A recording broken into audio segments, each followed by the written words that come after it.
আসসালামু আলাইকুম ওয়া রাহমাতুল্লাহি ওয়া বারাকাতুহু। আপনারা সবাই কেমন আছেন? আলহামদুলিল্লাহ, বেশ ভালো আছি আলহামদুলিল্লাহ। আসলে আমাদের হাতে সময় খুবই কম।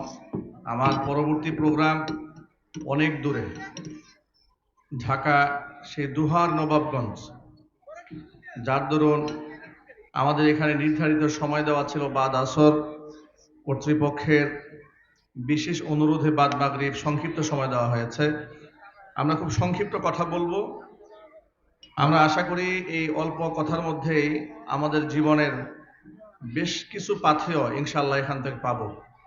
আল্লাহ পাক আমাদেরকে গুরুত্বপূর্ণ কথাগুলো বলার, শোনার, আমল করার তৌফিক দান করুন। অপারেটর ভাই, আওয়াজটা একটু স্পষ্ট করেন। আওয়াজ অনেক মোটা, কথা বোঝা যায় না কিছুই।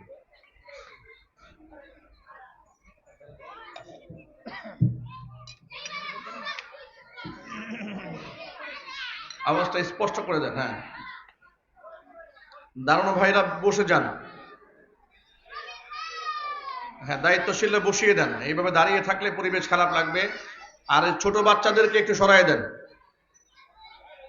ভলান্টিয়ার যারা দায়িত্বশীল, দু একজন উস্তাদ যান এখান থেকে, গিয়ে বাচ্চাগুলোকে সরাই দেন, সামনে থেকে দুষ্টুমি করছে, সরাই দেন।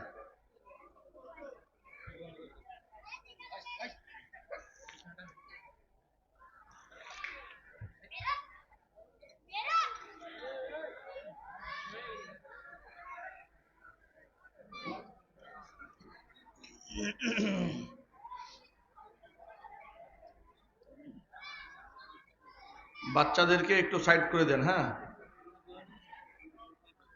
আলহামদুলিল্লাহ আলহামদুলিল্লাহ নাহমাদুহু ওয়া নাস্তাঈনুহু ওয়া নাস্তাগফিরুহু ওয়া নু'মিনু বিহি ওয়া নাতাওয়াক্কালু আলাইহি ওয়া নাউযু বিল্লাহ। আওয়াজ নাই, আওয়াজ নাই, এগুলো আওয়াজ নাই, বাড়াই দেন, আওয়াজ আসতে পারে না। ونعوذ بالله من شرور أنفسنا ومن سيئات أعمالنا، من يهده الله فلا مضل له ومن يضلله فلا هادي له، ونشهد أن لا إله إلا الله وحده لا شريك له، ونشهد أن سيدنا ونبينا وحبيبنا وشفيعنا ومولانا محمدا عبده ورسوله الذي أرسله بالحق بشيرا ونذيرا وداعيا إلى الله بإذنه وسراجا منيرا. أما بعد فأعوذ بالله من الشيطان الرجيم. بسم الله الرحمن الرحيم. إن الله وملائكته يصلون على النبي يا أيها الذين آمنوا صلوا عليه وسلموا تسليما. اللهم صل على محمد وعلى آل محمد كما صليت على إبراهيم وعلى آل إبراهيم إنك حميد مجيد. اللهم بارك على محمد وعلى آل محمد كما باركت على إبراهيم وعلى آل إبراهيم إنك حميد مجيد. محبت ذکر کرن لا إله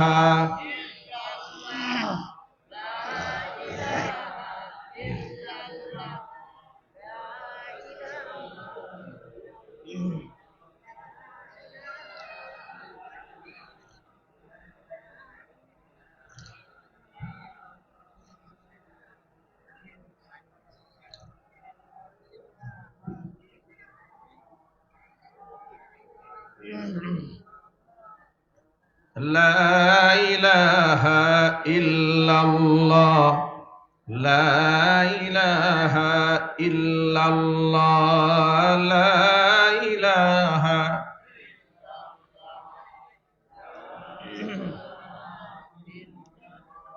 لا إله إلا الله محمد رسول الله সাল্লাল্লাহু আলাইহি ওয়াসাল্লাম। ঐতিহ্যবাহী গাজীপুর জেলার অন্তর্গত মেম্বারবাড়ি রোড ভুসির মিলের মেমোরিয়াল একাডেমি মাঠে আয়োজিত মারকাজুল কোরআন ও সুন্নাহ মাদ্রাসার চতুর্থ বার্ষিকী ওয়াজ মাহফিলের সম্মানিত সভাপতি সাহেব, আমন্ত্রিত হাজারাত উলামায়ে কেরাম, মুরব্বিয়ানে আযম, অত্র এলাকা এবং পার্শ্ববর্তী এলাকার বিভিন্ন প্রান্ত থেকে ছুটে আসা দিনদরদি, ইমানদার, পরহেজগার, মুত্তাকি মুসলিম ভাইরা, পর্দার অন্তরালে অবস্থানরত আমাদের সকলের শ্রদ্ধাভাজন পর্দানিশীন মা এবং বোনেরা, মহান আল্লাহ রাব্বুল আলামিনের দরবারে আলিশানে লাখো কোটি শুকরিয়া আদায় করছি যে মহান আল্লাহ রাব্বুল আলামিন আমাদেরকে মুসলিম উম্মার এই ক্লান্তি লগ্নে হাজারো ব্যস্ততাকে উপেক্ষা করে নবী করিম সাল্লাল্লাহু আলাইহি ওয়াসাল্লামের ভাষায় বেহেশতের বাগানের মধ্যে উলামায়ে কেরামের মাজলিসে কোরআন হাদিসের মাহফিলে যথাসময়ে আমাদেরকে উপস্থিত হয়ে কোরআন সুন্নাহ থেকে আলোচনা শোনার সুযোগ করে দিয়েছেন। এই জন্য আপনারা খুশি না বেজার? কম না বেশি? উচ্ছ্বসিত কণ্ঠে, খুশি মনে, মন প্রাণ উজাড় করে আল্লাহ পাকের শেখানো ভাষায় শুকরিয়া আদায় করছি। জবান ছেড়ে দিয়ে সকলে এক যুগে বলছি আলহামদুলিল্লাহ। রব্বানা লাকাল হামদ হামদান কাসীরা তাইয়িবান মুবারাকান ফীহি রব্বানা লাকাল হামদু কামা ইয়ানবাগী লিজালালি ওয়াজহিকা ওয়া আযীমি সুলতানিকা। আল্লাহ রাব্বুল আলামিন মারকাজুল কোরআন ও সুন্নাহ মাদ্রাসাকে কিয়ামত পর্যন্ত কবুল করুন। আমিন। মাদ্রাসার সমস্ত হাজাত আল্লাহ পাক তার গায়বে খাজানা থেকে মিটিয়ে দিন। আমিন। অক্লান্ত পরিশ্রম করে এই জান্নাতের বাগান যারা সাজিয়েছেন, দূরদরাজ থেকে শোনার জন্য যারা এসেছেন, আজকের মাহফিলের ওয়াসিলা করে আল্লাহ তাআলা সকলকে পরিপূর্ণ হেদায়েত নসিব করুন। আমিন। অত্র এলাকার সমস্ত মুর্দেগানের কবরে আযাব আল্লাহ তাআলা কিয়ামত পর্যন্ত বন্ধ করে দিন। কাল হাসরের কঠিন ময়দানে এই আয়োজন আল্লাহ পাক আমাদের সকলের নাজাতের জারিয়া হিসেবে কবুল করুন। অল্প সময় নিয়ে দুনিয়াতে আগমন করেছি, এটাকে আমরা অনেক বড় সময় ধারণা করে বসে আছি। আমার আগামীকালটা কি হবে সম্পর্কে আমার কোনো ইলম নাই। কোরআন মাজিদ আল্লাহ বলেছেন, ওয়ামা তাদরি নাফসুম মাযা তাকসিবু গাদা। বান্দা আগামীকাল কি করবে সেটা সে জানে না। ওয়ামা তাদরি নাফসুম বিআইয়ি আরদিন তামুত, কোন মাটিতে তার মৃত্যু হবে বান্দা সেটাও জানে না। ইন্নাল্লাহা আলিমুন খাবীর, সব কিছুর ব্যাপারে সম্যক অবগত মহান আল্লাহ রাব্বুল আলামিন। সব কিছুর জেনুইন খবর একমাত্র কার কাছে আছে? আল্লাহ পাকের কাছে আছে। যদি মানুষ আগামীকালের খবর জানতো যে আগামীকাল আমার কি হবে, তাহলে সরকার পতনের পরে এদেশের জালিম স্বৈরাচারীর দোসর যারা ছিল তারা একটাও দেশে এভাবে আর পালিয়ে থাকতে হতো না, এগুলো অনেক আগেই পালিয়ে যেত। স্বৈরাচারী যদি জানতো সেদিন তাকে এইভাবে দুপুরে লাঞ্চ না করে পালাতে হবে, তাহলে এত আইটেম রান্না বঙ্গভবনে গণভবনে হতো না। কথা বলেন ঠিক কিনা বলেন? গণভবনে এত রান্না বাড়া কেন হয়েছে? কারণ জানে না আগামীকাল কি হতে যাচ্ছে। কিন্তু সমস্ত পরিকল্পনা কার কাছে? আরো জোরে বলুন, আল্লাহ পাকের কাছে। স্বৈরাচারী এই পরিমাণ জুলুম নির্যাতনগুলা করেছিল রাষ্ট্রে, এই সমস্ত দ্বীনি প্রতিষ্ঠানগুলাকে তারা মানুষের সামনে চোখের কাঁটা বানাবার চেষ্টা করেছিল।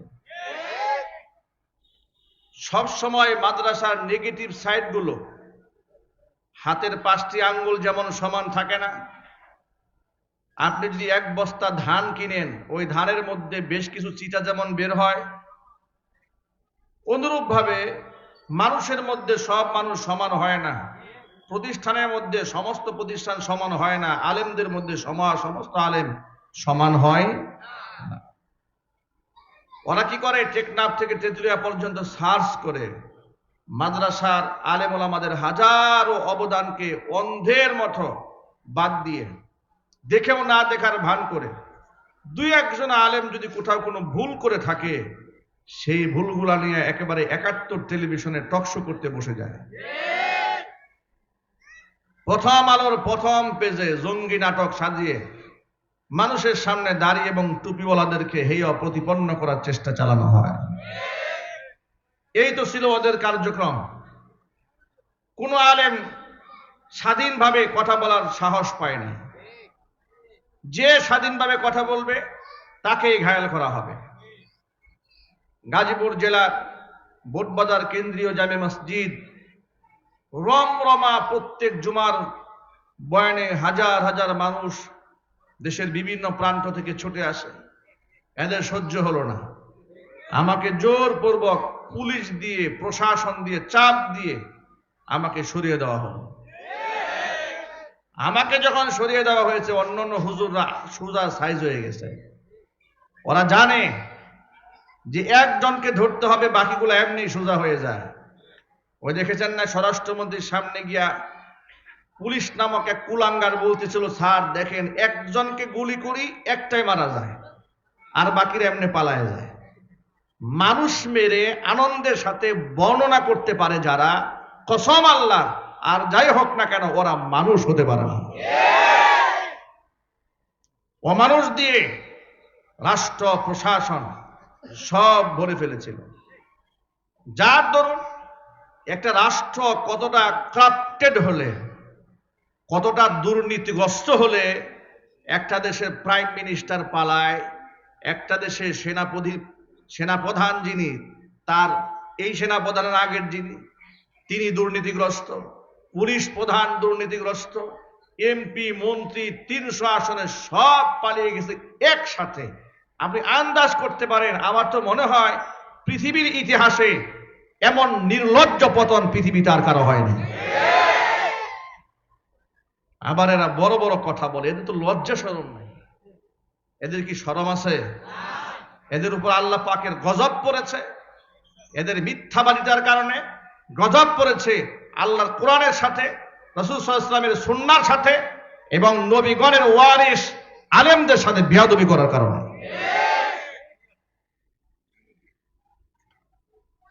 প্রিয় ভাইয়েরা আমার, কিয়ামতের ময়দানে রবের সামনে চরম বিপদগ্রস্ত হয়ে মানুষ যখন দাঁড়াবে, মানুষ এমন বিপদগ্রস্ত হবে, সন্তান মায়ের পরিচয় দিবে না, মা সন্তানের পরিচয় দেবে না, এমন মুসিবত হয়ে দাঁড়াবে। সূরা আবাসার মধ্যে আল্লাহ বর্ণনা করে বলেছেন, ইয়াউমা ইয়াফিরুল মারউ মিন আখিহি ওয়া উম্মিহি ওয়া আবিহি ওয়া সাহিবাতিহি ওয়া বানিহি।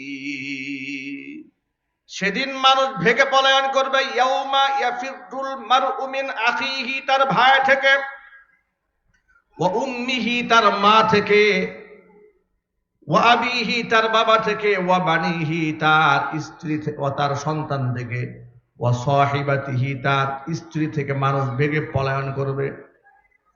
কেউ পরিচয় যখন দিবে না, এমন কঠিন মুসিবতের সময় 3টা শ্রেণীর মানুষ মানুষের জন্য বড় উপকারে আসবে। আল্লাহর নবী বলেন, ইয়াশফাউ ইয়াউমাল কিয়ামাতি সালাসাতুন, 3টা শ্রেণীকে আল্লাহ তাআলা সেদিন আল্লাহর সামনে বিপদগ্রস্ত মানুষের জন্য সুপারিশ করার সুযোগ করে দিবেন। 1 নাম্বার হচ্ছে আল আম্বিয়া, নবীগণকে আল্লাহ মানুষের জন্য সুপারিশ করার সুযোগ দেবেন। 2 নাম্বার সুম্মাল উলামা, উলামায়ে কেরাম মানুষের জন্য আল্লাহর দরবারে সুপারিশ করবেন। সুম্মা শুহাদা, এরপর শহীদগণ আল্লাহর দরবারে মানুষের জন্য সুপারিশ করবেন। ভিন্ন একটা হাদিসের মধ্যে আরেকটু ব্যাখ্যা সাপেক্ষ পাওয়া যায় কথাটা। ইউকালু লিল আবিদ, আল্লাহর সাধারণ বান্দা যারা, ইবাদত গুজার বান্দা যারা, আল্লাহর পক্ষ থেকে বলা হবে উদখুলুল জান্নাহ, তুমি জান্নাতে প্রবেশ করো। ওয়া ইউকালু লিল আলিমি কিফ, কিন্তু আলেমকে বলা হবে আলেম তুমি একটু দাঁড়াও। সাধারণ আবেদরা জান্নাতে যাবে, কিন্তু একজন আলেম একাকী জান্নাতে যাবে না। আল্লাহ পাক তাকে দাঁড় করিয়ে দিয়ে বলবেন কিফ, তুমি দাঁড়াও। ওয়াসফা আলিন নাস, মানুষের জন্য আজকে তুমি সুপারিশ করবে। তোমাকে ইলমের নববীর দৌলত তোমাকে দান করা হয়েছে একাকী জান্নাতে যাওয়ার জন্য নয়, বিপদগ্রস্ত মানুষদেরকে সুপারিশ করে আজকে আমার জান্নাতে নিয়ে যাও। একজন আলেম কতজন মানুষের জন্য সুপারিশ করবেন? নবী করিম সাল্লাল্লাহু আলাইহি ওয়াসাল্লাম বলেছেন, ওয়ালাউ কানা আদাদান নুজুম, আসমানের নক্ষত্র সমতুল্য যদি আলেমের সুপারিশের মানুষগুলা হয়ে যায়। আলেম যে সমস্ত মানুষের জন্য সুপারিশ করবে তাদের সংখ্যা যদি আসমানের নক্ষত্র সমতুল্য হয়ে যায়, এর মানে অগণিত যদি হয়, আলেমের সম্মানে আল্লাহ তাআলা অগণিত মানুষদের জন্য আলেমের সুপারিশ মঞ্জুর করে অসংখ্য মানুষদেরকে আল্লাহ মুক্তির ফয়সালা করে দিবে। তাহলে যে আলেমরা বিপদের দিনে পরম বন্ধু হবে, সে আলেমদের সাথে দুনিয়াতে শত্রুতা রেখে, শত্রু ভাবাপন্ন হয়ে, তাদের সমালোচক হয়ে, তাদেরকে জঙ্গিবাদ ট্যাগ দিয়ে, রাজাকার ট্যাগ দিয়ে মানুষের সামনে ছোট তুচ্ছ তাচ্ছিল্য যারা করে, কসম আল্লাহর, কোরআন সুন্নাহর প্রতি আদৌ তাদের কোনো বিশ্বাস থাকতে পারে না।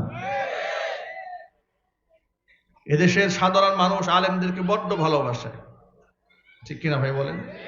এদেশের সাধারণ মুসলমানরা আলেমদেরকে বড্ড ভালোবাসে, অনেক সম্মান করে, অনেক শ্রদ্ধা করে। আমরা কোরআন সুন্নাহর কথা দেশ বিদেশের বিভিন্ন জায়গাতে বলার সুবাদে দেখি লোকেরা আমাদের প্রতি এতটা আবেগ আপ্লুত, একেবারে তৃতীয় শ্রেণী থেকে শুরু করে, সমাজের তৃণমূল থেকে শুরু করে, একেবারে আপনি মাঝে মাঝে অবাক হয়ে যায়। ফুটপাতে বাদাম বিক্রি করছে, আম বিক্রি করছে ভ্যানে করে। একদিন যাচ্ছে গাড়ি নিয়ে ড্যাগের চালা রোডে, রাস্তার সামনে বসে কিছু ঝুড়ির মধ্যে কি ফল বিক্রি করছে। এক লোক দৌড়ে আমাকে দেখে আমার গাড়ির দাঁড় করিয়েছে, 2টা আম নিয়ে আসছে। হুজুর, আপনাকে দেওয়ার মতো তো আমার কোনো সামর্থ্য নাই, এই 2টা আম দিলাম, আপনি খাবেন। আপনি কল্পনা করতে পারেন, আপনি তার কাছে হয়তো মনে হতে পারে আপনার কাছে 2টা আমার কয় টাকা না। আমি তো মনে করি এই আমের ওজন এই পৃথিবীর চাইতেও বেশি। এই 2টা আমের ওজন কিসের চাইতে বেশি? পৃথিবীর চেয়েও বেশি বেশি ওজন। এটা অকৃত্রিম ভালোবাসা থেকে এটা এসেছে। সুবহানাল্লাহ বলেন, আল্লাহু আকবার বলেন। কক্সবাজারের মহেশখালীতে মাহফিল, স্পিড বোট পার হয়েছে, অচেনা অজানা কত মানুষ প্রোগ্রামে গিয়েছি। এক ইয়াং ছেলে, সম্ভবত কলেজ বা ইউনিভার্সিটিতে পড়ে অথবা ও সরকারি চাকরি করে, দূর থেকে কিভাবে ফলো করেছে, দৌড়ে আসছে, এসে কোনো কথা নাই, সালাম দিয়ে সবার সামনে, অনেক লোকজন রাস্তার উপরে, বুকে জড়ায় ধরে কপালের মধ্যে একটা চুমা খাইল। তা আমি তাকে চিনি না, জিজ্ঞেস করলাম আপনি কে বা কি, আমাকে কিভাবে চেনেন? তিনি বললেন, হুজুর এটা কেমন কথা বলেন, আপনাকে কিভাবে চিনি মানে? আমার জীবনে একটা স্বপ্ন ছিল, আমি আল্লাহর কাছে দোয়া করেছিলাম যে জীবনে কোনোদিন যদি আপনাকে দেখি তাহলে আপনার কপাল ধরে একটা চুমা খাবো। এমন অকৃত্রিম ভালোবাসা আলেমদেরকে মানুষ প্রদান করে, আর সেই সমস্ত আলেমদেরকে তোমরা মিথ্যা মামলায় জেল খাটাও। কথা বলেন, এরকম আলেমদেরকে ওরা আমাকে লক্ষ্মীপুরাতে মামলা দিল কি বলে শোনেন। এই যে জেলখানার পেছনে লক্ষ্মীপুরা জামিয়া কারিমিয়া একটা মাদ্রাসা, মহিলা মাদ্রাসা আছে। 2018 সালে 8 ফেব্রুয়ারি আমি বয়ান করছি এরকম আপনাদের লোকদের সামনে। শরীর খুব ক্লান্ত, আগের দিন প্রোগ্রাম ছিল দক্ষিণাঞ্চলে, বিশ্রামের তেমন সুযোগ হয়নি। বয়ান করছি, হঠাৎ করে স্লিপ দিয়েছে। কারেন্ট এসছে? আচ্ছা, তাহলে ভালো হলো। আলহামদুলিল্লাহ বলেন। স্লিপ দিয়েছে, বয়ান শর্ট করতে হবে, বয়ান শর্ট করতে হবে। মনে মনে চিন্তা করো কি ব্যাপার, সারা দুনিয়ায় সব শ্রোতাদের পক্ষ থেকে আবেদন থাকে, হুজুর বয়ান আরেকটু লম্বা করেন। এই কোন মাহফিল হঠাৎ করে বয়ান শর্ট করতে বললো কেন? বয়ান শর্ট করলাম, স্টেজ থেকে নামলাম, পরে বললো যে একটু ঝামেলা হচ্ছে মনে হয়, আমরা নিরাপদে বাসায় চলে গেলে ভালো হবে। গাড়িতে উঠেছি, গাড়িতে মনে হয় আপনার 10-15 ফিট মাত্র এগিয়েছি, সামনে সামনে পুলিশ ব্যারিকেড দিয়ে দাঁড়িয়েছে, পিছনে আপনার ডিবি গাড়ি, আমাকে গাড়ি সিনেমার স্টাইলে একেবারে ঘেরাও দিয়েছে। ঘেরাও দেওয়ার পরে দুজন দুপাশে বসেছে, এরপরে আমার ড্রাইভারকে নামিয়ে দিয়েছে, প্রশাসনের লোক বসেছে, মানে কি এক সন্ত্রস্ত অবস্থা। জিজ্ঞেস করলাম কি ব্যাপার, আপনারা এমন করছেন কেন, আর নিয়ে যাচ্ছেন কোথায়? বলল থানায় নিয়ে যাচ্ছে।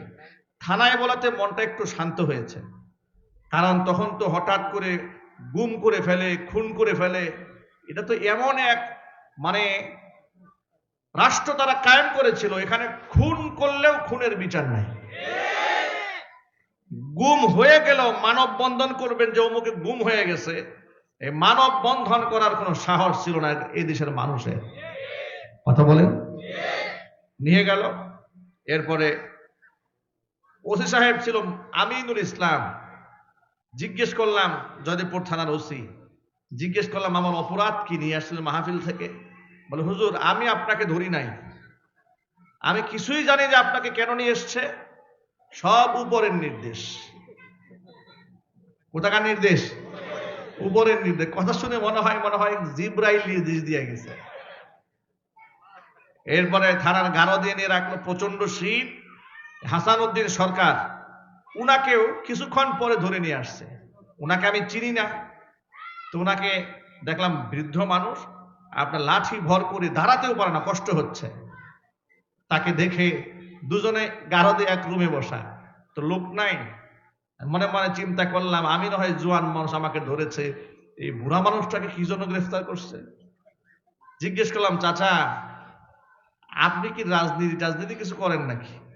চিনি না তো, আপনাকে এভাবে ধরলো কেন? আমাকে বলছেন, উনি পরিচয় দিয়ে বলছে আমার নাম হাসানউদ্দিন সরকার, বাড়ি আমার টঙ্গী। আমার নাম শুনেছেন? আমি বললাম সম্মত শুনেছি, কখনো দেখিনি।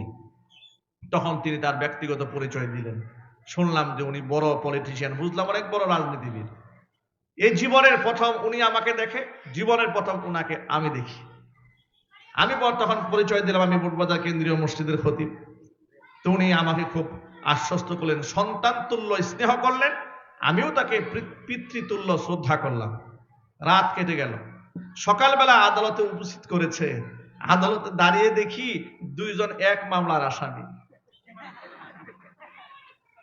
কেউ কাউকে চিনি না, জানি না, দুজন এক মামলার আসামি। মামলার এজাহারে লেখা হয়েছে যে টঙ্গীতের কোন এক গোপন জায়গায় আমরা কোন রাষ্ট্রের মধ্যে নাশকতা করার জন্য আমরা সেখানে মিটিং করছিলাম। তো পুলিশ আমাদেরকে ধাওয়া দিয়েছে, সব পালায় গেছে, হাসান সরকার সহ আমি সহ 7 জনের দৌড়ে পালাইতে পারি নাই, আমাদেরকে স্পটেই ধরেছে। আর বিশেষ করে আমার পকেটে 16টা ককটেল বোমা পাওয়া গেছে। এ হচ্ছে মামলা লেখা। আপনারা বলেন কত বোতল খেয়ে ওরা এই মামলা লিখেছে? ডেট এক্সপায়ার গাঁজা না খেলে এবং ফেরাউনের রক্ত যদি ওদের গায়ে না থাকতো, আলেমদের বিরুদ্ধে এরকম মামলা ওরা লিখতে পারতো না। ঠিক কিনা জোরে বলেন? এইভাবে ওরা পরের দিন আমাকে যখন আদালতে হাজির করেছে, হাতের মধ্যে হ্যান্ডকাপ পরিয়েছে, গরুর রশি দিয়ে বাঁধছে। গরুর রশি দিয়ে বেঁধে সবার সামনে যখন নিয়ে গেছে, আমি লজ্জায়, মানে জীবনে ছোটবেলা থেকেই মাদ্রাসায় পড়েছি, সারা জীবন সম্মান পেয়ে অভ্যস্ত, হঠাৎ করে এতগুলো মানুষের সামনে হাতের মধ্যে হাত করা, গরুর রশি দিয়ে টেনে নিয়ে যাচ্ছে, খুব লজ্জা লেগেছে। নিজের অজান্তে চোখ থেকে পানি টপ টপ করে পড়ছে। আর মনে মনে ভাবলাম এরা এত জালেম হয় কি করে? আলেমদের সাথে এখনো আচরণ এরা করতে পারে, সাধারণ মানুষের সাথে ওরা কি আচরণ করে? কথা বলেন, ঠিক কিনা বলেন? কারাগারে যখন ঢুকলাম, কারাগারের কয়েদি আসামি আমাদেরকে দেখে হতবাক হয়ে গেছে।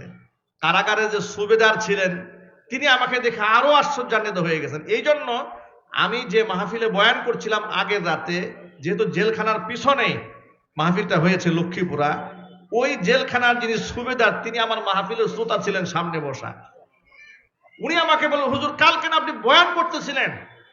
আমি বললাম, হ্যাঁ, ওই মাহফিল থেকে তো ধরে নিয়ে আসছে আমাকে। তো সুবেদার সাহেব খুব আফসোস করলেন যে কাজগুলা ঠিক হচ্ছে আলেমুল আমাদের সাথে। আমি গিয়ে দেখলাম সেখানে চোরের আসামি আছে, ডাকাতের আসামি আছে, নানা ধরনের নেশাগ্রস্ত ব্যক্তিরা আছে। আমাকে দেখে বলতেছে, হুজুর আপনাদের মতো লোকদেরকে যেহেতু ওই জালেম ছাড়ে নাই, আপনি নিশ্চিত থাকেন আল্লাহর গজবের উপর পড়বেই। আল্লাহর গজব এমন ভাবে পড়েছে, আল্লাহর গজব এমন ভাবে পড়েছে, আমি ওই দলের কর্মী বা নেতা এ কথা বলার সাহস টেকনাফ থেকে তেতুলিয়া, রূপসা থেকে পাথুরিয়া একটা লোকেরা নাই। কথা বলেন। ওরা ইতিহাস হয়ে থাকবে ইতিহাসের পাতায়, যেভাবে ইতিহাস হয়ে আছে ফেরাউন, নমরুদ, আবু জাহাল, কারুন, হামান, হাসিনা, ঠিক আবু জাহালের মতো ইতিহাস হয়ে থাকবে। আপনাদেরকে বলি, ভয়ের কোনো কারণ নাই, আপনারা হতাশ হবেন না, ওদের আস্ফালন দেখে ভয় পাবেন না। যদি মানবতা বিরোধী অপরাধের তকমা লাগিয়ে 52 বছরের ইতিহাস ঘোলাটে করে 1971-এ কে মানবতা বিরোধী অপরাধ করেছে যার কোনো ডকুমেন্ট এ জাতির কাছে ছিল না, ওরা মিথ্যা বানোয়াট কাহিনী সাজিয়ে আলেমদেরকে ফাঁসির মঞ্চে ওরা উঠিয়েছে। আর 2024 সালে মানবতা বিরুদ্ধে যে অপরাধ ওরা করেছে, 2,500-এর উপর মানুষ ওরা খুন করেছে, মানুষের গায়ে পেট্রোল দিয়ে আগুন ধরিয়ে দিয়েছে, মানুষের চেহারা কুপায়া ছিন্ন বিচ্ছিন্ন করে দিয়েছে। এতগুলো ডকুমেন্ট আমাদের হাতে আছে, ওদের ফাঁসি নিশ্চিত হওয়ার আগ পর্যন্ত এ জাতি বিক্ষিপ্ত হওয়া যাবে না। ওদের বিচারে মানিতে হতে হবে। চান কিনা আমি দুহাত দেখতে চাই।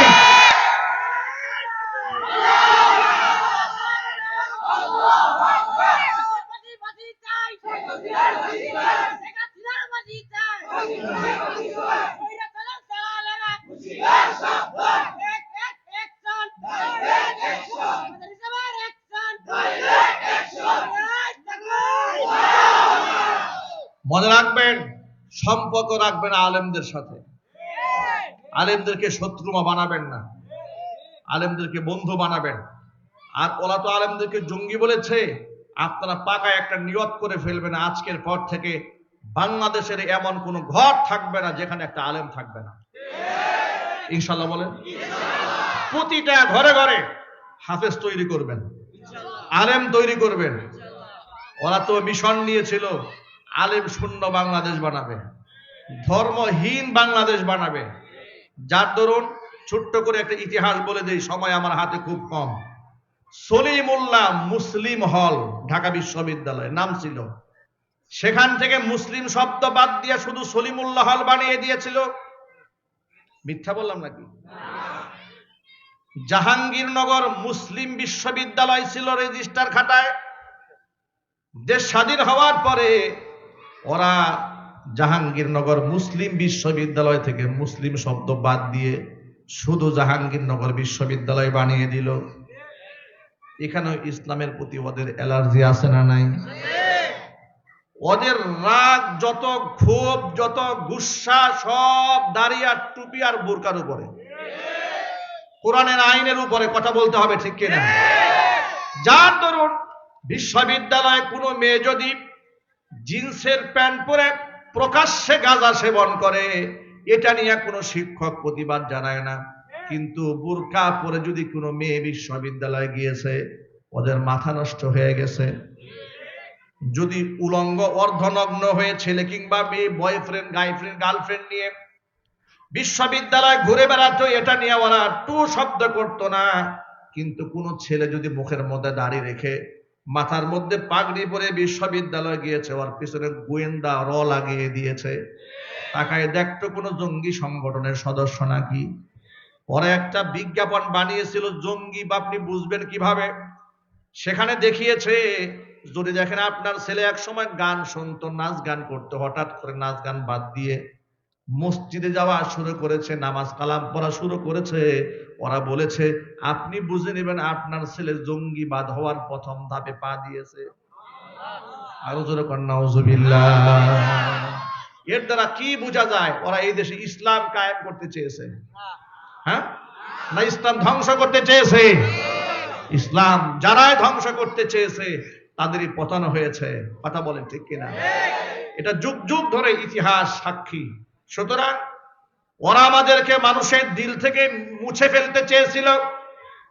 আলেমদেরকে মানুষের দিল থেকে মুছে ফেলা কোনোদিন সম্ভব হবে না।